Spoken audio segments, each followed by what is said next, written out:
ये है CCN digital और आप देख रहे हैं CCN मंडला।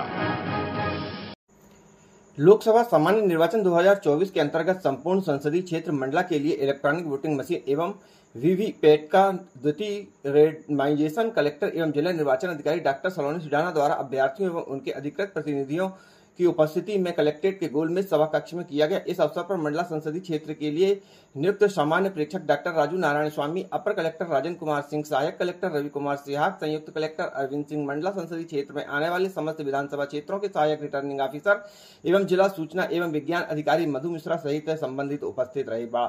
बढ़ाने के लिए जागरूकता के विभिन्न प्रकार के प्रयास किए जा रहे हैं। बुधवार को जिला निर्वाचन की ओर से जागरूकता रथ भी रवाना किया गया। केंद्रीय प्रेक्षक डॉक्टर राजू नारायण स्वामी द्वारा हरी झंडी दिखाकर रथ को जिले भर में भ्रमण के लिए प्रशस्त किया गया। जागरूकता रथ के जरिए बुधवार को मंडला शहर के प्रमुख चौक चौराहों में मतदाताओं को जागृत करने के लिए गीतों के माध्यम से प्रचार करते हुए ग्राम पंचायत जंतीपुर के बैगा टोला एवं विशेष पिछड़ी जनजाति बैगा परिवारों के बीच चौराहे में गीतकार गायक श्याम बैरागी ने स्थानीय बोली की कविताओं एवं गीतों के माध्यम से जन जागरण का कार्य किया। ग्राम पंचायत टिकरिया के ग्राम देवरी के रंगमंच मतदाताओं के बीच अपनी प्रस्तुतियां दी एवं लोगों को निष्पक्ष एवं 100% मतदान के लिए प्रेरित किया।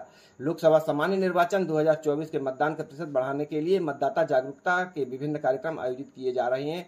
ग्रामीण कृषकों तथा कृषि मजदूरों को ध्यान में रखते हुए उन तक पहुंच बनाने के लिए जागरूकता दलों को निर्देशित किया गया है। इसी कड़ी में मंगलवार को जिले के निवास बीजा डांडी, नारायणगंज, भावल, घुघरी, धनवाही, खुक्सर, पटपर, सिंगारपुर, घोट सहित अन्य ग्रामों में जनपद तथा कृषि विभाग में जागरूकता दलों ने खेतों पर काम कर रहे कृषकों तथा कृषि मजदूरों को खेतों पर ही एकत्र कर लोकतंत्र के प्रत्येक मत के महत्व को समझाया तथा आगामी 19 अप्रैल 2024 को मतदान सर्वोपरि मानकर नैतिक मतदान की अपील की गई। जागरूकता दलों में कृषि ग्रामीण विस्तार अधिकारी, कृषि ग्राम पंचायत सचिव, ग्राम रोजगार सहायक तथा अन्य शामिल रहे। लोकसभा सामान्य निर्वाचन 2024 के तहत मंडला विधानसभा क्षेत्र के सेक्टर अधिकारियों की बैठक जिला योजना भवन में संपन्न हुई। बैठक में कलेक्टर एवं जिला निर्वाचन अधिकारी डॉक्टर सलोनी सुडाना ने निर्देशित किया कि नियुक्त सेक्टर अधिकारी आवंटित क्षेत्र का भ्रमण करते हुए सभी मतदान केंद्रों में मूलभूत सुविधाओं की उपलब्धता सुनिश्चित कराएं, पूर्व के निरीक्षणों में पाई गई कमियों को तत्काल दूर कराएं, प्रत्येक मतदान केंद्र में रैंप, व्हीलचेयर, फर्नीचर, बिजली, पेयजल, पंखा, महिला एवं पुरुषों के लिए पृथक पृथक शौचालय आदि की व्यवस्था सुनिश्चित करें, यथासंभव कूलर की व्यवस्था करें। ग्रामीण क्षेत्रों में तथा गर्म मौसम को ध्यान में रखते हुए बेहतर व्यवस्थाएं बनाएं। फेक न्यूज फैलाने वाले व्यक्ति पर पुलिस ने की FIR दर्ज। सोशल मीडिया एवं मंडला जिले के नैनपुर के निवासी विशाल मस्कोले के द्वारा मतदाता जागरूकता अभियान के तहत उपयोग में लाई जा रही भारत निर्वाचन आयोग द्वारा जारी नकली डमी बैलेट पेपर को एडिट कर एवं प्रारूप 7A निर्वाचन लड़ने वाले अभ्यर्थियों की सूची से अनावश्यक रूप से जोड़कर भ्रामक जानकारी फैलाई गई, जिसका जिला निर्वाचन अधिकारी द्वारा खंडन किया जाता है।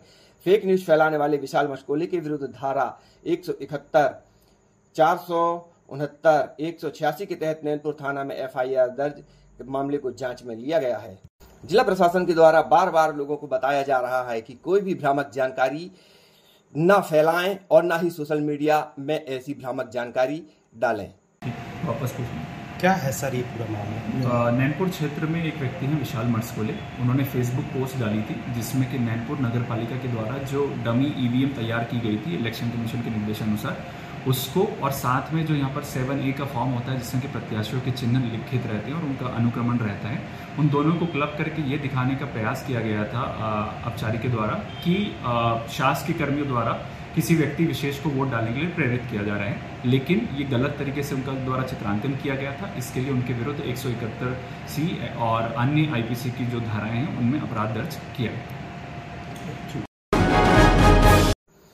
मंडला के कान्हा में नीलम ने किया शिकार। सुप्रसिद्ध नेशनल पार्क कान्हा के पर्यटकों का आना लगातार जारी है। वहीं पर्यटकों के द्वारा भी लगातार बाघों के दीदार हो रहे हैं, जिसके चलते पर्यटकों को रोमांच से भर देने वाले वीडियो दिखाई दे रहे हैं, जिसमें प्रसिद्ध बाघिन नीलम और उसके 2 शावक दिखाई दिए, जिसमें नीलम ने एक चीतल का शिकार किया और साथ उसके 2 बच्चे दिखाई दे रहे हैं। बाघिन नीलम शिकार को खा रही है और उसे माकूल स्थान झाड़ियों में ले जा रही है। अक्सर ऐसे वीडियो पार्क में बहुत कम ही दिखाई देते हैं। इस खास नज़ारे को पर्यटकों ने अपने कैमरे में कैद किया और वायरल किया है। यह वीडियो खूब वायरल हो रहा है, जिसे लोग रोमांच से देख रहे हैं। क्या है सर ये पूरा मामला? मंडला के कान्हा में नीलम ने किया शिकार। सुप्रसिद्ध नेशनल पार्क कान्हा के पर्यटकों का आना लगातार जारी है। वहीं पर्यटकों के द्वारा भी लगातार बाघों के दीदार हो रहे हैं, जिसके चलते पर्यटकों को रोमांच से भर देने वाले वीडियो दिखाई दे रहे हैं। अक्सर ऐसे वीडियो पार्क में बहुत कम ही दिखाई देते हैं। इस खास नज़ारे को पर्यटकों ने अपने कैमरे में कैद किया और वायरल किया है। यह वीडियो खूब वायरल हो रहा है, जिसे लोग रोमांच से देख रहे हैं।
खनिज विभाग व स्थानीय पुलिस थाना चौकियों के द्वारा मंडला में खनिजों के अवैध उत्खनन, अवैध परिवहन व अवैध भंडारण के विरुद्ध सतत रूप से कार्रवाइयां की जा रही हैं। इसी परिप्रेक्ष्य में खनिज विभाग के द्वारा डिठौरी में रेत का परिवहन करते हुए एक वाहन 709 क्रमांक MP 51G0876 को खनिज विभाग के द्वारा जब्त किया गया है। महाराजपुर थाना के द्वारा 2 ट्रैक्टरों को पकड़ा गया जो रेत का अवैध उत्खनन कर परिवहन कर रहे थे। संलिप्त वाहनों को जब्त कर शासकीय अभिरक्षा में संबंधित थाना महाराजपुर की सुपुर्दगी में दिया गया है। उक्त वाहन के विरुद्ध मध्य प्रदेश खनिज अवैध खनन, परिवहन तथा भंडारण निवारण नियम 2022 के प्रावधानों के तहत प्रकरण दर्ज कर 2 ट्रैक्टरों के संचालक के खिलाफ धारा 379 व 414 की कार्रवाई की गई है।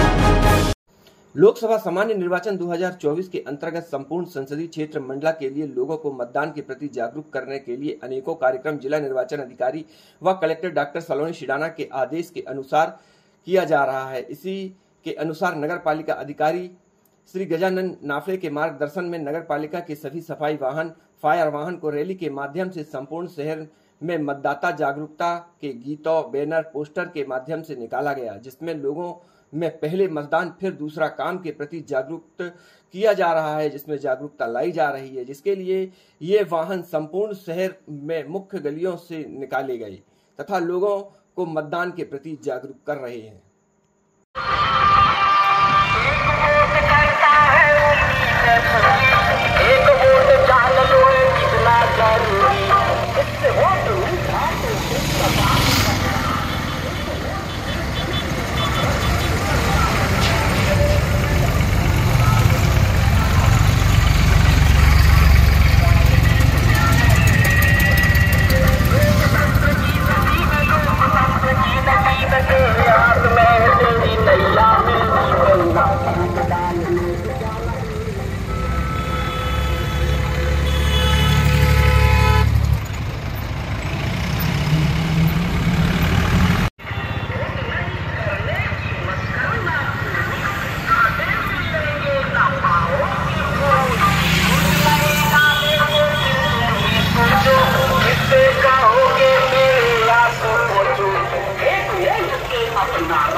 सर, मतदाता जागरूकता स्वीप के अंतर्गत नगर पालिका के द्वारा क्या कार्य किए जा रहे हैं लोगों की जागरूकता के लिए?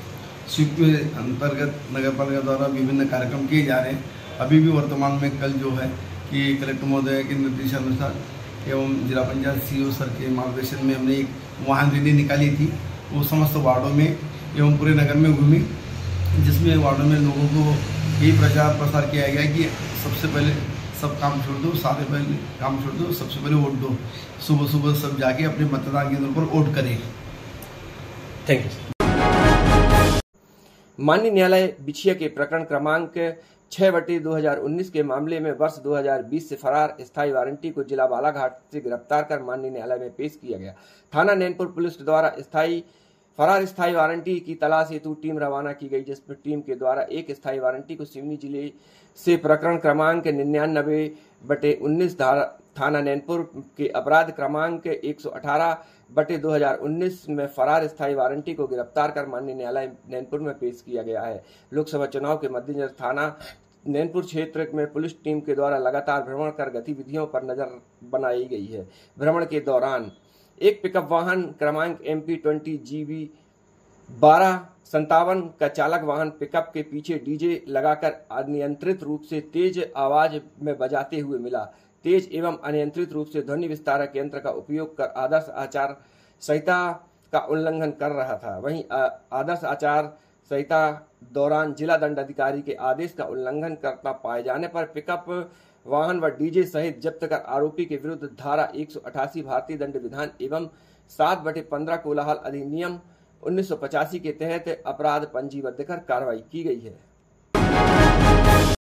जिला निर्वाचन अधिकारी व कलेक्टर डॉक्टर सलोनी सिडाना जिला मंडला के निर्देशन में जिला आबकारी अधिकारी श्री रामजी पांडे के मार्गदर्शन में मंडला जिले में आगामी लोकसभा चुनाव 2024 हेतु मदिरा के अवैध संग्रहण, परिवहन एवं विक्रय के विरुद्ध मंडला वृत्त में जेलेरी घाट में आबकारी बल द्वारा दबिश कर कार्रवाई की गई। उक्त कार्रवाई में आबकारी बल मंडला द्वारा शराब के अवैध विक्रय, निर्माण, संग्रहण करने वालों व अड्डों में दबिश कर कार्रवाई की गई, जिसमें नदी कछार किनारे मदिरा निर्माण करने वाले अड्डों से 92 लीटर हाथ भट्टी कच्ची शराब जब्त की गई एवं 145 डिब्बे महुआ लाहन के घटना स्थल से बरामद किए गए हैं। जब्त लाहन की अनुमानित मात्रा 1420 किलो जब्त की गई है। जब्त लाहन की अनुमानित कीमत 1,40,000 रुपए एवं जब्त शराब की अनुमानित कीमत 13,800 रुपए बताई गई। जब्त लाहन को घटना स्थल पर नष्ट किया गया है। आबकारी बल को देखकर आरोपी भाग खड़े हुए थे। उक्त कार्रवाई में अज्ञात प्रकरण पंजीबद्ध कर मदिरा के अवैध निर्माण कार्य में संलिप्त आरोपियों के विरुद्ध प्रकरण मध्य प्रदेश आबकारी अधिनियम 1915 के अंतर्गत 34(1) का चा के तहत अपराध पंजीबद्ध किया गया है। खबरों के अनुसार कान्हा नेशनल पार्क के किसली जोन में एक जिप्सी में अचानक भ्रमण के दौरान आग लग गई। इस जिप्सी में भ्रमण के लिए 4 पर्यटक थे जो सुरक्षित हैं। इस घटना में जिप्सी जलकर खाक हुई। वहीं जब खबर मीडिया में आई तो मीडिया में आने के बाद कान्हा के जिप्सी एसोसिएशन द्वारा मीडिया के नाम एक पत्र वायरल किया गया। यह घटना सुबह सफारी के समय मुक्की गेट की बताई गई। यह वाहन भी होटल ताज की टाटा जिनोन बताई गई है, जो डीजल वाहन था। वाहन को महिला नेचरलिस्ट चला रही थी, यानी वाहन मारुति जिप्सी नहीं था। इस वाहन से कान्हा प्रबंधन जिप्सी एसोसिएशन का कोई लेना देना नहीं है बताया गया है। यह पत्र जिप्सी एसोसिएशन के द्वारा सोशल मीडिया में वायरल किया गया।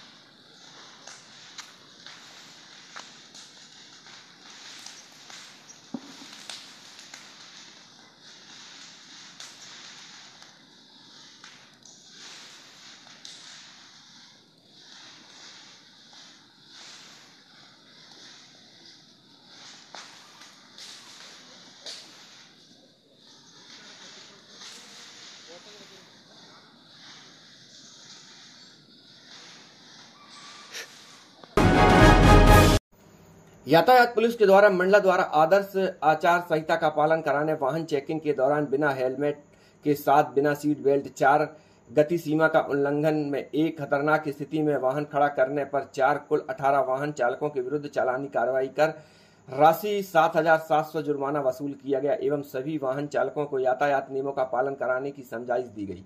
साथ ही मॉडिफाइड साइलेंसर से तेज कान फोड़ू एवं फटाके की आवाज निकालने वाले 2 बुलेट मोटरसाइकिल को जब्त कर वाहन चालक मालिक के खिलाफ न्यायालय कार्रवाई की गई है। पूर्व में सवारी डाला वाहनों पर सवारी भरकर लाने ले जाने को लेकर दुर्घटनाएं हुई हैं। ऐसे ही एक बोलेरो वाहन दानीटोला मार्ग में दुर्घटनाग्रस्त हुआ, पलट गया, जिसमें इस घटना में सवारियों को चोटें आई। इन सब के बाद भी वाहन मालवाहक डाला वाहनों में ठूस कर सवारी लाने ले जाने का क्रम जारी है।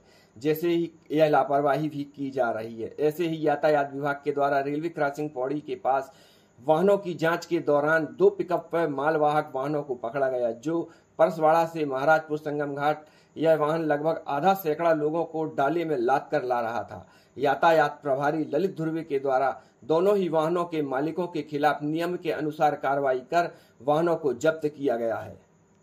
सर, आज कार्रवाई चल रही है यहाँ पे, क्या कहते हैं, रेलवे क्रॉसिंग पे क्या कार्रवाई चल रही है यातायात विभाग के द्वारा?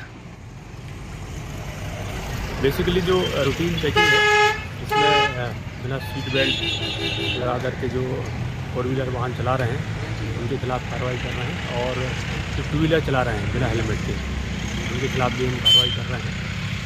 और जैसे कुछ अभी देख रहे होंगे आप मालवाहक में सवारी बैठाले हैं, उनके खिलाफ भी हम कार्रवाई कर रहे हैं, क्योंकि ये वरिष्ठ कार्यालय से स्पष्ट निर्देश है कि इस तरह से मालवाहक में जो है सवारियों को ना बैठाया जाए, क्योंकि ज़्यादातर जो दुर्घटनाएं होती हैं इन्हीं कारण होती हैं। तो इस कारण ये कार्रवाई अभी लगातार चलेगी, आगे भी जारी रहेगी। Thank you sir.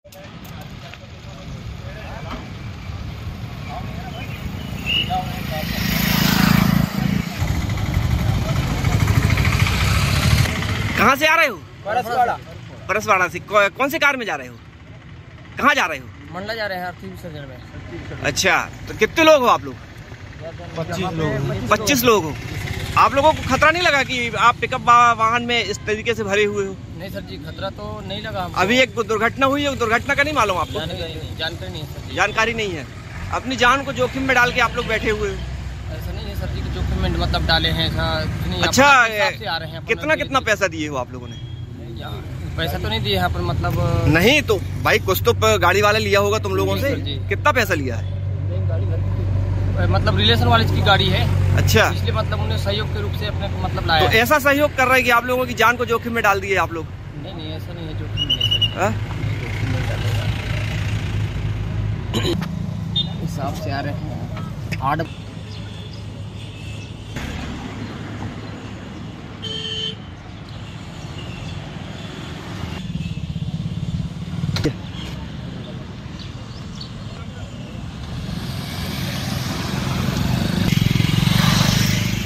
बुजुर्ग बच्चे सब हैं इसमें? बुजुर्ग है ज्यादा। सब बुजुर्ग बैठे हुए हैं, बच्चे भी हैं? बच्चे नहीं है, वो तो है बच्चे। लाए सर, जब धूप में सब पिघल जाते हैं।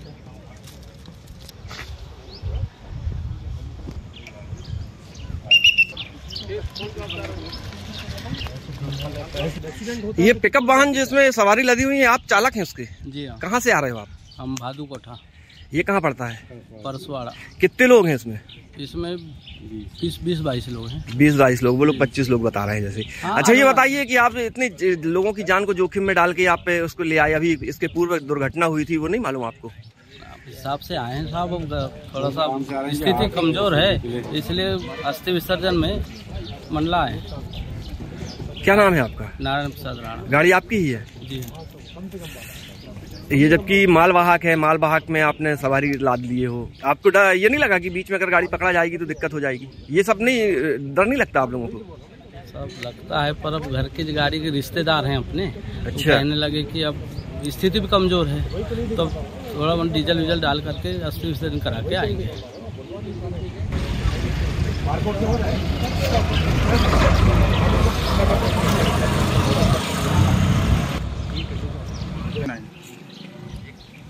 किसके नाम में गाड़ी? मेरे नाम।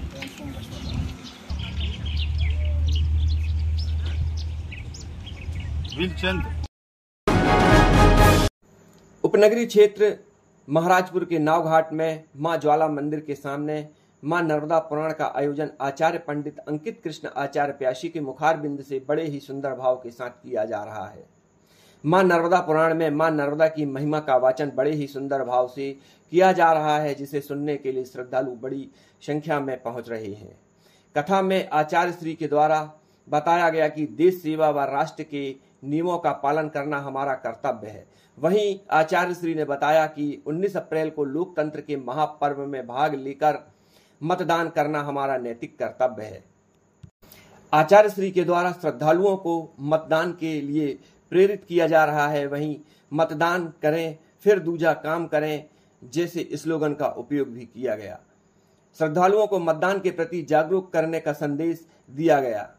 वहीं बताया गया कि मतदान करना हमारा नैतिक धर्म भी है और हमारा कर्तव्य भी है, जिसके लिए आचार्य श्री के द्वारा श्रद्धालुओं को बताया गया है कि 19 अप्रैल को पहले मतदान करें, फिर दूजा काम करें। तो नर्मदा का तप किया और नर्मदा ने कृपा की, मृता स्वर्गद्वापनोति सत्यम भास्कर भास्यता।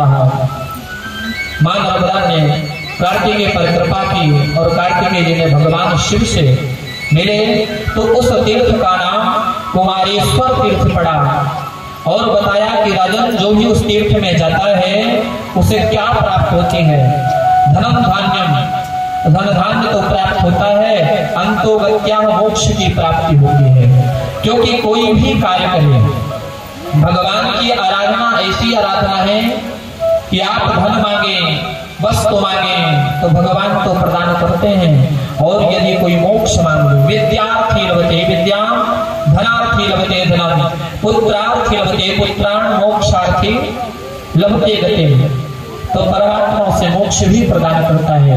ये मेरा भक्त है, आज मोक्ष की कामना कर रहा है, तो उसे मोक्ष भी परमात्मा प्रदान कर देता है। तब किया था भगवान नारायण के द्वारा प्रेरित किए गए अगस्त्य जी ने आकर नर्मदा के तट का आश्रय लिया और नर्मदा के तट में आकर अपनी सिद्धियों को प्राप्त किए। उस तीर्थ में जाने से हमें भोजन चाहिए, सर्वेषां सर्वकोटि गुणं भवेत्। वहां ब्राह्मण को भोजन कराने से कोटि, एक ब्राह्मण को भोजन कराने से 10 ब्राह्मणों को भोजन, उसी प्रकार है। इसलिए आप सब जब नर्मदा परिक्रमा करते हैं तो नर्मदा के इन समस्त तीर्थों का ध्यान करिए, समस्त तीर्थों का स्मरण करिए कि हे मां, हमें बार बार ऐसा सौभाग्य प्राप्त हो कि परिक्रमा करने का, नर्मदा के किनारे अनेक तीर्थों में आने का जो फल है वह मिलता रहे। आनंदेश्वर तीर्थ इसका नाम क्यों पड़ा? बोले देवताओं ने जब समस्त दैत्यों का वध किया, नरतम नर्मदा तीरे दक्षिणाम गतेह, भगवान ने जब दानवों का वध किया तो नृत्य करते हुए नर्मदा के दक्षिण तीर में आकर अपने उस पाप को, जो दानवों का वध करने के बाद उन्हें दोष लगा था, उस दोष से मुक्त होने के लिए नर्मदा के तट में आकर उन्होंने तप किया, नर्मदा की आराधना की।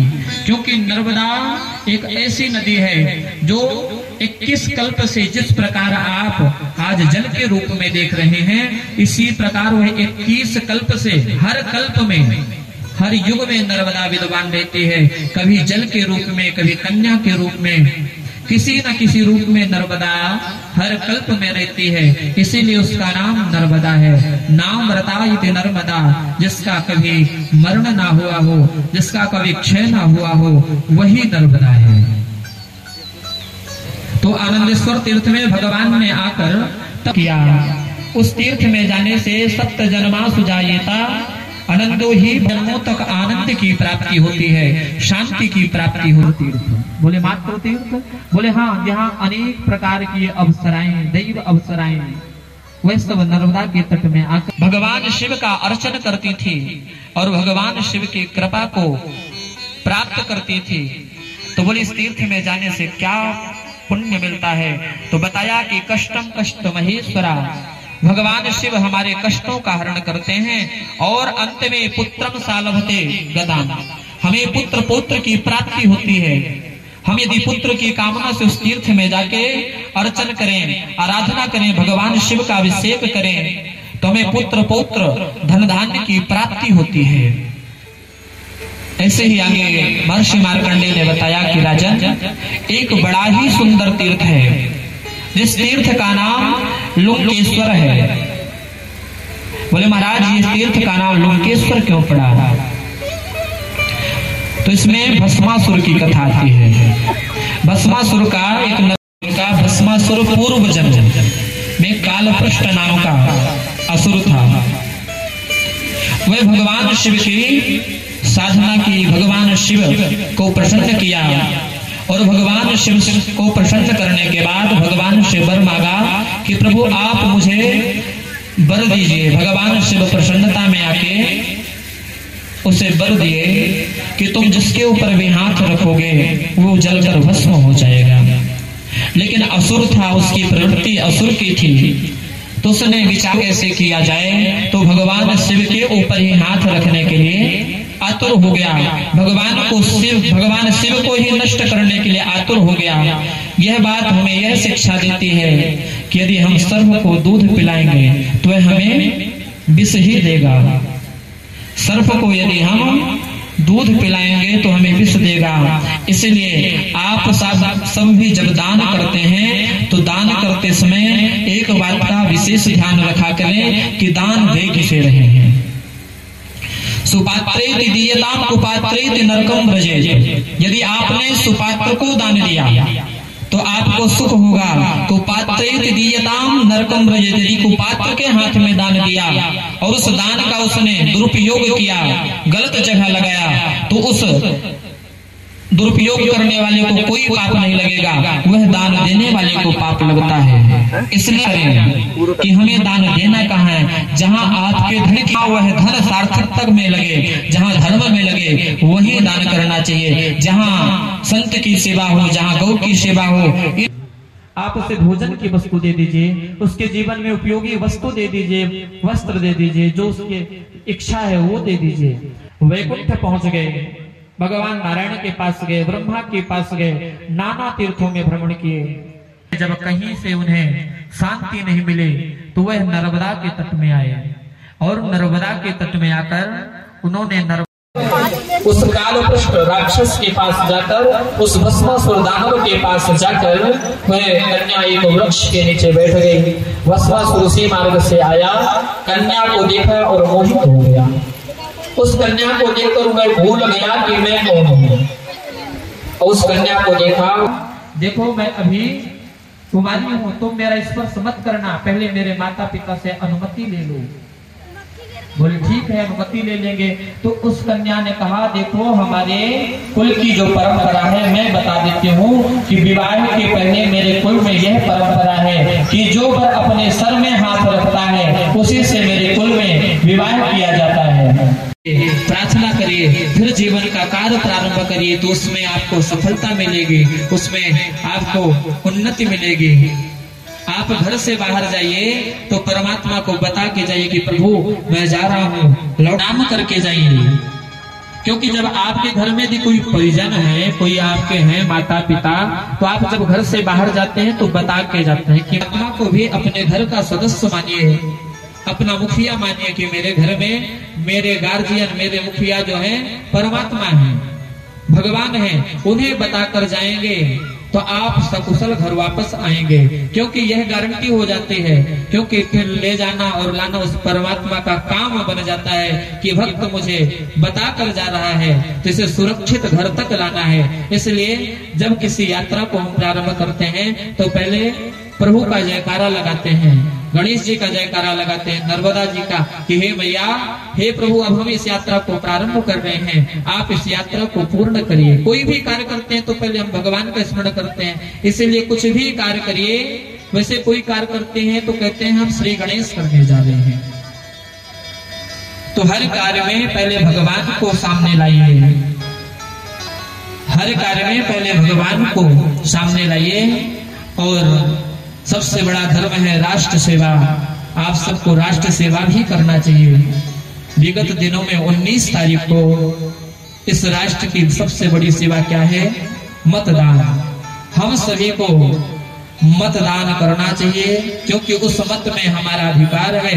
आप तो दान करेंगी और दूसरे अपने साथियों को भी प्रेरित करें कि आप भी मत का दान करें, और जहां आपका हित हो वहां दान करें। इसमें कोई पाबंदियां नहीं है कि कहाँ करना है। आप स्वयं बुद्धिशाली हैं, जो आपके हित के लिए हो, राष्ट्र के हित के लिए हो, समाज के हित के लिए हो, उसके लिए आप अपने मत का दान करिए। और सबसे पहले सारे काम बाद में, पहले जाकर मतदान करो।